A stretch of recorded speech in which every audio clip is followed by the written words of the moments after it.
Dear students, आपका स्वागत है इस ऑनलाइन क्लास में। मैं हूं doctor Ved Prakash Yadav, associate professor बाबू शोभाराम राजकीय कला महाविद्यालय अलवर। आज के व्याख्यान में हम आपको भौतिक भूगोल से संबंधित एक महत्वपूर्ण टॉपिक के ऊपर व्याख्यान देंगे। व्याख्यान का विषय है कार्स्ट स्थलाकृति, कास्ट टोपोग्राफी। तो आइए हम जानने का प्रयास करते हैं कि ये कास्ट टोपोग्राफी क्या है और कास्ट टोपोग्राफी क्यों बनती है, कहाँ कहाँ ये बनती हैं और इनसे संबंधित जो स्थलाकृतियाँ हैं वो कौन कौन सी हैं, कौन कौन सी ऐसी रचनाएं हैं जो विशेष रूप से इस प्रदेश में पाई जाती हैं। कार्स्ट शब्द की जो उत्पत्ति है ये सर्बोक्रोट भाषा का एक शब्द है क्रॉस। इस क्रॉस शब्द से हुई है जिसका अर्थ होता है छूने का प्रदेश। तो कास्ट से मायना है छूने का प्रदेश और कास्ट स्थलाकृति का मतलब है छूने के प्रदेश से संबंधित स्थलाकृतियाँ।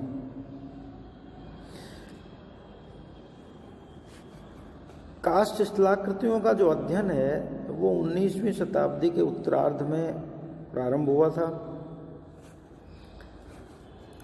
शॉकिंस, स्विजिक, पैंक आदि विद्वानों ने कास्ट के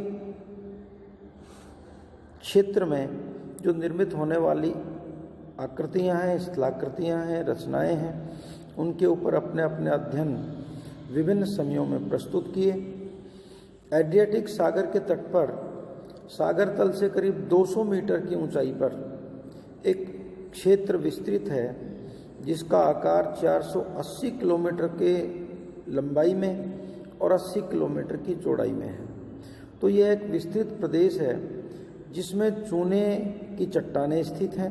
ये चूना प्रदेश है और इसके ऊपर विशिष्ट प्रकार की स्थलाकृतियाँ जो कि जल की घुलन क्रिया से उत्पन्न हुई हैं, उसके अपरदनात्मक और निक्षेपात्मक कार्यों से उत्पन्न हुई हैं, उनको कार्स्ट स्थलाकृति नाम दिया गया। विशेष रूप से संसार में यूगोस्लाविया में ये कास्ट क्षेत्र स्थित है। इससे मिलती जुलती आकृतियाँ अनेक क्षेत्रों में बाद में अध्ययन की गई, पाई गई। उन क्षेत्रों की यदि हम चर्चा करें तो उन क्षेत्रों में दक्षिणी फ्रांस में कौसे, ग्रीस, स्पेनिश, एंडालूसिया, जमैका, पश्चिमी क्यूबा, यूएसए की भी बात करें तो उसमें इंडियाना स्टेट, पश्चिमी मध्य केंटुकी, टेनेसी, वर्जीनिया, फ्लोरिडा का जो मध्यवर्ती है भाग, मध्यवर्ती फ्लोरिडा, इन राज्यों में ये कास्ट स्थलाकृतियाँ पाई जाती हैं। यदि हम भारत के संदर्भ में बात करना चाहें तो भारत में भेड़ाघाट है, रोहतास पहाड़ी है, कुरनूल है, कांगड़ा है। इन क्षेत्रों में कास्ट स्थलाकृतियाँ पाई जाती है। अब प्रश्न आता है कि ये जो चूना प्रदेश है इसमें कास्ट स्थलाकृति पाई जाती हैं, तो कास्ट स्थलाकृति के निर्माण के लिए जो आवश्यक दशाएं हैं, जो सहायक दशाएं हैं, वे क्या हैं, इनके ऊपर भी चर्चा करने की आवश्यकता है। तो कास्ट स्थलाकृति की निर्माण से संबंधित जो आवश्यक दशाएं हैं वे हैं, नंबर 1, सतह पर या सतह के निकट ही घुलनशील शैल होनी चाहिए। मतलब या तो सतह पर हो या सतह के निकट का मतलब थोड़ी गहराई पर हो।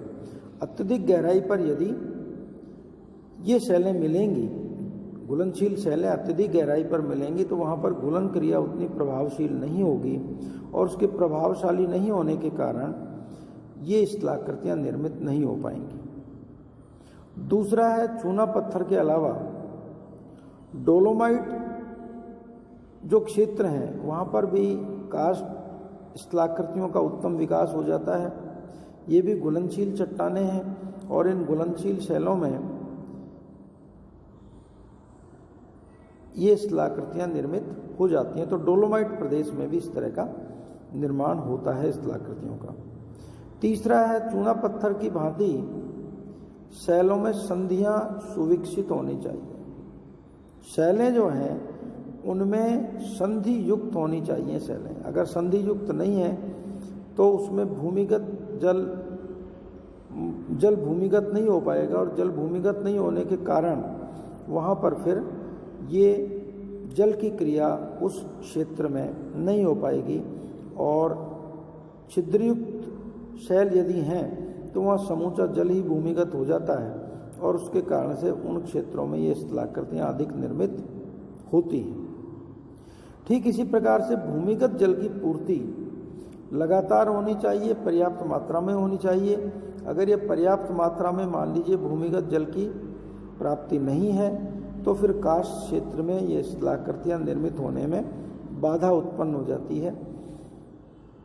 तो भूमिगत जल की जो प्राप्ति है वो निरंतर होनी चाहिए, और वो निरंतर और पर्याप्त मात्रा में प्राप्ति के लिए या तो वर्षा होनी चाहिए या फिर उस क्षेत्र में धरातलीय प्रवाह अर्थात नदी होना अत्यावश्यक है।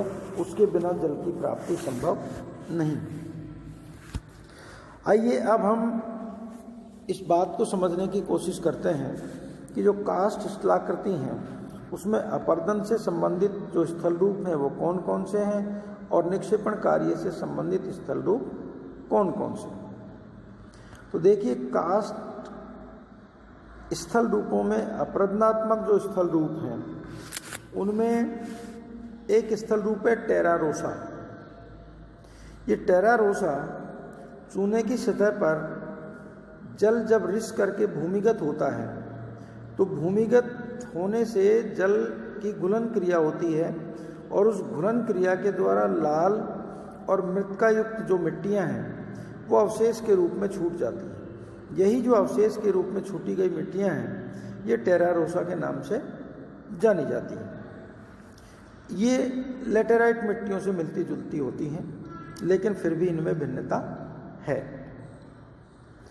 दूसरा एक जो स्थल रूप है वो लैपीज है। लैपीज एक जो विषम संरचना वाली शैलें होती हैं उस प्रदेश में भूमिगत जल के द्वारा जब वहाँ पर वैशेषिक अपर्दन की क्रिया होती है तो उससे ऊबड़ खाबड़ और असमतल सा धरातल बन जाता है। बड़ी नुकीली शिराएं सी वहाँ बन जाती हैं, और ये जो नुकीली शिराएं हैं इन नुकीली शिराओं वाले भाग को ही हम लैपीज के नाम से जानते हैं। इस आकृति में कई जगह नुकीले कटक हो जाते हैं, स्तंभ से बन जाते हैं, सकड़े विदर के रूप में कहीं कहीं अपने को ये शिलाकृतियाँ दिखाई देती हैं। तो कहीं विदर हैं तो कहीं नुकीली शिराएं जैसी या नुकीले कटक जैसी आकृतियाँ अपने को दिखाई देती हैं। ये एक संपूर्ण क्षेत्र में नुकीली सी आकृति, कंटीली सी आकृति प्रस्तुत करता है। तो ये है लैपीज। और लैपीज के बाद एक महत्वपूर्ण शिलाकृति है घोलरंध्र, और घोलरंध्र है उससे संबंधित अनेक शिलाकृतियाँ हैं। विलियन रंध्र है, डोलाइन है, डोलाइन के अलावा फिर घोल पटल है, काष्ठ झील है, खिड़की है, और इससे संबंधित अनेक शिलाकृतियाँ। तो ये भी महत्वपूर्ण शिलाकृति हैं। घोलरंध्र की यदि हम बात करते हैं तो जो चूने का प्रदेश है उसमें घोल क्रिया के कारण घोलरंध्रों का विकास होता है। क्षैतिज परतों युक्त चूने के समतल धरातल पर जब कार्बन डाइऑक्साइड से मिश्रित जल आता है और तो यह जल उस चूने की जो चट्टान है उस पर घुलन क्रिया करता है। उस घुलन क्रिया से असंख्य घोल रंध्र बन जाते हैं, मतलब उस घोल के कारण रंध्र बन जाते हैं। इन्हीं रंध्रों को घोल रंध्र के नाम से हम जानते हैं। संधियों में घुस करके जल घुलनशील तत्वों को घोल देता है और धीरे धीरे उनका विस्तार होता रहता है। तो ये घोल रंध्र है।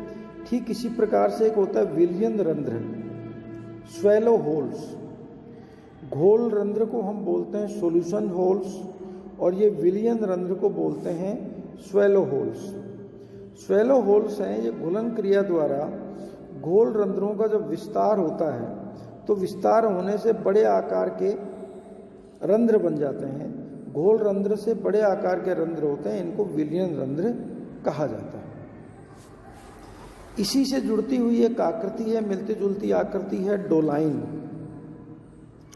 जब विलयन छिद्रों का आकार और बड़ा हो जाए तो बड़े आकार के विलयन छिद्र हैं वो डोलाइन कहलाते हैं। सर्बिया एक प्रदेश है, सर्बिया में इन्हें डोलिनास के नाम से जाना जाता है। अलग अलग प्रदेशों में इनके लोकल नाम अलग अलग हो सकते हैं, लेकिन सामान्य रूप से हम इसको डोलाइन के नाम से ही जानते हैं। ये डोलाइन जो होते हैं वो सामान्यतया कीप के आकार के होते हैं, उथले गर्त के रूप में ये दिखाई देते हैं, जो चूना प्रदेश में शैल खंडों के धसकने से बनते हैं। डोलाइन के बाद जो महत्वपूर्ण स्थलाकृति कास्ट स्थलाकृति है और जो कास्ट में भी अपरदनात्मक स्थलाकृति है वह स्थलाकृति है घोल पटल। ये डोलाइन से अधिक विस्तृत होते हैं और उथले होते हैं। डोलाइन से भी अधिक विस्तृत कोई आकृति है तो फिर वो सॉल्यूशन पैन के नाम से, घोल पटल के नाम से जानी जाती है। एक स्थलाकृति कास्ट झील है। डोलाइन के तल में जब मृत्तिका जम जाती है, क्ले जम जाती है, तो उससे उसके ऊपर पानी संचित होने लगता है, पानी भरने लगता है और उस पानी से एक छोटी झील बन जाती है। इस झील को कास्ट झील के नाम से जाना जाता है। डोलाइन में ही इसका निर्माण होता है, विकास होता है। इसी तरीके से कार्स्ट खिड़की है। जब कई सारे विलयन छिद्र अचानक ढह जाते हैं और उनके ढह जाने के बाद घुलन क्रिया होती है तो कई छिद्र आपस में मिल जाते हैं और एक बड़े झरोखे के रूप में या जैसे खिड़की के रूप में एक आकृति बनती है। इस खिड़की नुमा आकृति को कास्ट खिड़की के नाम से जाना जाता है। इसी प्रकार से एक अन्य आकृति है युवाला, जिसको हिंदी में संकुंड के नाम से भी जानते हैं। इन्हें मिश्रित घोल रंध्र भी कहा जाता है। ये दो प्रकार से बनते हैं। एक तो घोलीकरण की क्रिया के द्वारा होते हैं। जब घोलीकरण द्वारा कई डोलाइन परस्पर मिल जाते हैं तो ये युवाला की रचना हो जाती है। और दूसरा, डोलाइन की जो ऊपरी छत है वो अगर गिर जाए, ध्वस्त हो जाए, कोलैप्स हो जाए तो भी युवाला बन जाते हैं। इन युवालाओं का व्यास कई बार 1 किलोमीटर तक का भी होता है, मतलब काफ़ी बड़े आकार में बन जाते हैं। दीवारें इनकी सामान्यतः खड़ी होती हैं और इनकी गहराई की बात करें तो 100 मीटर तक अब तक इन युवालाओं की गहराई देखी गई है। ऐसे ही एक अन्य रचना है राजकुंड या पोलजे। इनका जो आकार है वो युवाला से भी अधिक बड़ा होता है। बड़े युवाला पोलजे कहलाते हैं। इसको दूसरे शब्दों में हम यूँ कह लें, ये और भी अधिक विस्तार वाले होते हैं। जैसे हमने बताया था कि जो युवाला है वो 1 किलोमीटर तक के विस्तार वाले भी देखे गए हैं, तो ये राजकुंड या पोलजे जो होते हैं ये कई किलोमीटर विस्तार वाले होते हैं। इसका उदाहरण यदि हम देखें तो पश्चिमी बाल्कान क्षेत्र में 65 किलोमीटर लंबा और 5 से 11 किलोमीटर चौड़ा एक राजकुंड देखा गया, पोलजे देखा गया। इसके अलावा एक आकृति है धंसती निवेश का। असंख्य छिद्रों के कारण जो कास्ट मैदान है उसका धरातल बिल्कुल छलनी जैसा हो जाता है और कास्ट मैदान में जो बहती हुई नदी है उसका जल छिद्रों और इन दरारों के सारे भूमिगत होने लगता है। अक्सर छोटी नदियां ऐसे धरातल पर धंसती निवेशिकाओं के रूप में बहती हैं। संपूर्ण जल भूमिगत हो जाता है और भूमिगत हो जाने पर धरातल के ऊपर जो बहने वाली नदी थी वह लुप्त हो जाती है। वह जो लुप्त हो गई नदी तो वह अंदर ही अंदर उनमें कंदराओं में बहने लगती है और इन कंदराओं को ही धस्ती निवेशिका के नाम से जानते हैं। अब एक अन्य रचना आती है अंधी घाटी। धरातल के ऊपर जिस स्थान पर नदी का जल भूमिगत होता है उसके आगे सतह पर नदी की घाटी शुष्क हो जाती है, और नदी की घाटी जहाँ शुष्क रहती है उसे शुष्क नदी तल के नाम से हम जानते हैं, ड्राई रिवर बेड वह कहलाता है। अगर फिर वर्षा हो जाती है तो वर्षा होने पर इस शुष्क तल पर झील के रूप में एक अल्पकालिक जल का प्रवाह होने लगता है, और यदि वर्षा नहीं होती है तो यह शुष्क ही बना रहता है। विलयन छिद्र पर जब कोई समाप्त हो जाती है नदी आकर के और आगे उसकी दिशा दिखाई नहीं देती है तो ऐसी घाटी को हम अंध घाटी के नाम से जानते हैं। जब विलयन छिद्र पर आकर के कोई नदी समाप्त हो जाए, उस विलयन छिद्र में समा जाए और आगे की घाटी घाटी में कहीं नदी दिखाई नहीं दे, तो ऐसी घाटी को अंधी घाटी के नाम से जाना जाता है। ऐसे ही एक अन्य स्थलाकृति है कार्स्ट घाटी, कार्स्ट वैली। जब अधिक वर्षा होती है तो अधिक वर्षा होने पर जो धरातलीय जल है अथवा नदियां हैं वो चूने के धरातल पर प्रवाहित होती हैं।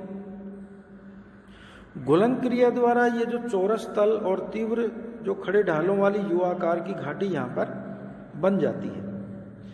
इसे घोल घाटी के नाम से भी जानते हैं। ये जो कास्ट घाटी है ये घुलन क्रिया द्वारा बनती है, इसको घोल घाटी भी कह देते हैं। ये यू आकार की होती है, लेकिन ये जो घाटियाँ हैं ये अस्थायी होती हैं, स्थायी नहीं होती।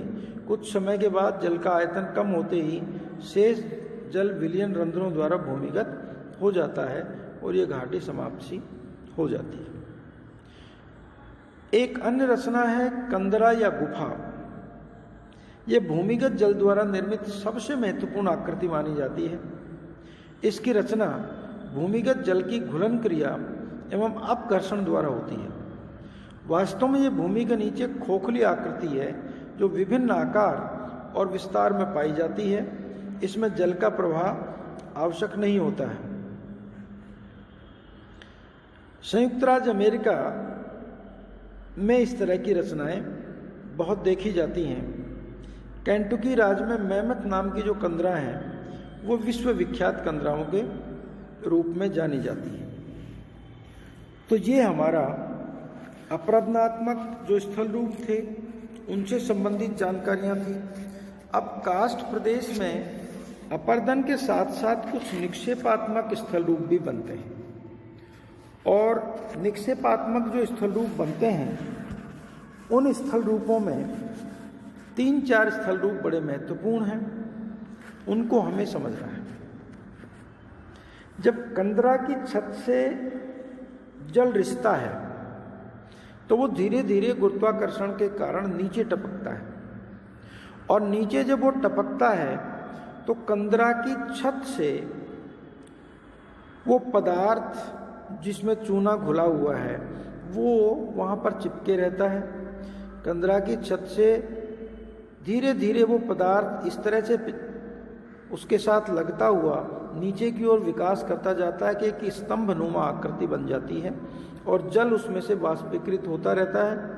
तो ये छत से लगी हुई नीचे की ओर बढ़ती हुई जो स्तंभ नुमा आकृति है इसको अश्रुताश्म या इंग्लिश में स्टेलेक्टाइट के नाम से जाना जाता है। इसको आकाशीय स्तंभ भी कहते हैं। तो ये आपको विशेष रूप से ध्यान देने की बात है। कई बार प्रश्न पत्र में अश्रुताश्म और स्टेलेक्टाइट तो इसका सामान्य नाम है जो अधिकांश लोग इसको जानते हैं, किंतु इसके दूसरे जो नाम हैं जैसे आकाशीय स्तंभ, इसको भी समझने की ज़रूरत है। कई बार आकाशीय स्तंभ के नाम से प्रश्न पूछ लिया जाता है। ठीक इसी प्रकार से इसकी विपरीत स्थलाकृति है निश्चुताश्म या स्टेलैग्माइट। यह जब जो कंदरा है उसका जल छत से टपकता है, वो नीचे गिरता है और नीचे गिरते हुए जल में भी चूने की पर्याप्त मात्रा होती है। नीचे जो फर्श के ऊपर जो चूने का जल टपका और उसमें से जल वाष्पीकृत हो गया और निरंतर चूना एकत्र होने से वह एक ऊपर की ओर स्तंभ बनने लगता है। तो वो ऊपर की ओर बढ़ता हुआ फर्श पर बनने वाला जो स्तंभ है गुफा की फर्श पर, वह पातालीय स्तंभ या स्टेलैग्माइट के नाम से जाना जाता है। और यदि ये अच्युताश्म और निश्चुताश्म मिल जाए तो इन दोनों के मिलने से जो स्तंभ बनता है उसको गुहा स्तंभ के नाम से जाना जाता है। इसी तरीके से एक रचना होती है हेलिक्टाइट। ये भी स्तंभ जैसी आकृति है, लेकिन इसका जो निर्माण है वो जल की बूंदों द्वारा नहीं बल्कि आर्द्रता युक्त सतह के ऊपर होता है। उनके निर्माण में गुरुत्व का प्रभाव नहीं होता। इसका विकास किसी भी दिशा में भी संभव हो जाता है, जरूरी नहीं है कि ऊपर और नीचे की ओर ही हो। तो ये हेलिक्टाइट जो रचना है ये अच्युताश्म निश्चुताश्म से और गुहा स्तंभ से थोड़ी सी भिन्न रचना है। इनके अलावा कुछ गौण आकृतियां भी बनती हैं, जैसे जियोड है। शैल संधियों और विवरों में सिलिका के निक्षेप एकत्र हो जाते हैं। इनके एकत्रण से जो आकृति बनती है वो जियोड कहलाती है। ठीक इसी प्रकार से संग्रंथन होता है। किसी ठोस कण के चारों ओर जब पदार्थ एकत्र हो जाते हैं तो वो संग्रंथन कहलाता है। जैसे उदाहरण के तौर पे हम समझें कि जैसे कंकड़ उत्पन्न हो रहा है, तो कंकड़ इसी प्रक्रिया से, संग्रंथन की प्रक्रिया से ही, संग्रंथन ही है कंकड़। इसमें संग्रंथन के कारण ही इनकी रचना होती है। इसमें केंद्रीय कण के चारों ओर कैल्शियम कार्बोनेट का निक्षेपण निरंतर होता रहता है, उससे ये बनते हैं। इसी प्रकार से शिराएं हैं। शैल की संधियों में जब खनिजों का निक्षेपण होता रहता है तो ये शिराएं कहलाती हैं, वेन्स कहलाती हैं। तो ये कास्ट से संबंधित महत्वपूर्ण स्थल रूप थे जिनको हमने अध्ययन किया। मैं समझता हूँ कि ये आज का जो व्याख्यान है आपके लिए उपयोगी होगा।